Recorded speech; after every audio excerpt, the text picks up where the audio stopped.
How do you keep him safe around the house? Well, mostly safety gates to keep him contained, and also the doorknob covers. He's really good at getting out of the doors. Yeah. What do you do to keep him safe? Well, we keep all the dangerous stuff like cleaners and things way out of his reach, put latches on all the cabinets, and we put those little plastic caps inside the outlets. Do those work? They used to work, but now he just kind of pulls them out and plays with them.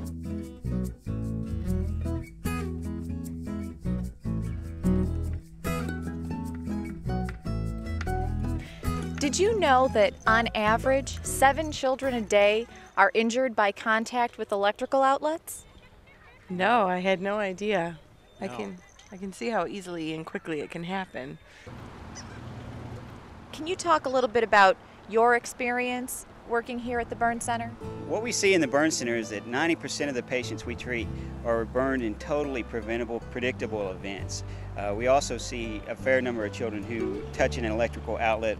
Can you talk specifically about electrical related injuries? With the little ones, with the toddlers who are exploring and poking and seeing what's going on, there are kids that stuff things into outlets, and butter knives or keys or bobby pins, those are the kinds of things that kids like to put in there, and then they get into trouble that way. But with children especially, it's hard to keep an eye on them every second. Have either of you ever heard of tamper resistant receptacles? No, I haven't. Safety is our very, very most primary concern, both on the job and in the home.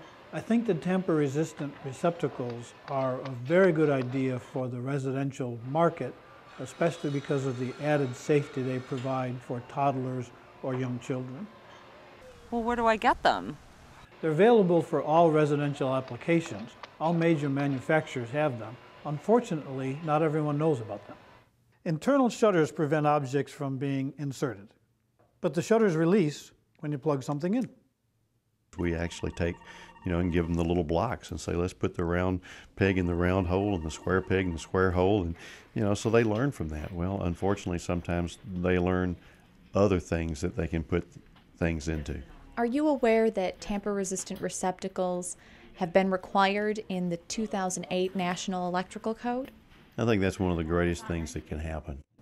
Noah was a 1.5-year-old who had a key that he stuck in an outlet. His mother, Dory, was nice enough to tell us a little bit about what happened that day. She writes, "Fire began shooting out of the receptacle. There was a large zapping noise. Noah's hand was covered in black soot. We were standing in a room listening to our 1-year-old screaming in pain, and there was not one thing we could do to take the pain away or soothe our child."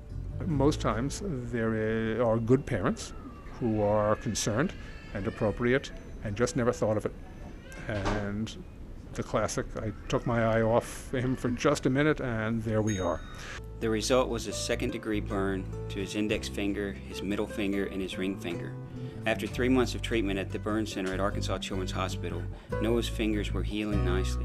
We were praying for a little or no scarring, no crooked fingers, and no skin graft. What is the range of injuries that you've dealt with over the years? There are burns, there are injuries to nerves. If you get facial injuries, they can be very severe in terms of a cosmetic and developmental sense. And can be an extensive burn, not only from the standpoint of the electricity, but from the standpoint of the sparks that go with that. That can really be a deep burn. And some can even lose fingers because of that. They're usually real young children that don't understand what's going on, so they're terrified. It's really scary for everybody involved. If there had been tamper-resistant receptacles, it wouldn't have happened. You can't teach a 2-year-old not to stick something in an outlet. You just have to make them where they can't do it. The National Electrical Manufacturers Association estimates that the added cost of using tamper-resistant receptacles in the average home is less than $50. Safety outlets for the entire house, just $50? Wow, this car seat costs twice as much.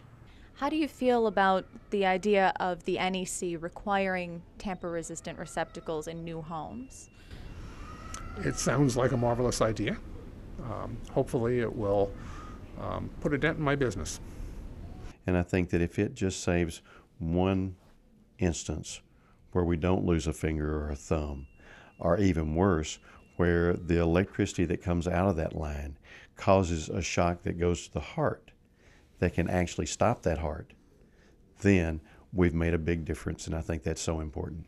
Everything went really well with Noah, and so his outcome's really good, but it's not always going to be the case. Placing them in hospitals and new buildings would keep anybody else's child from going through what my child had to go through. Then, you know, we're proud to recommend it ourselves because it's been a road to go down. It really has.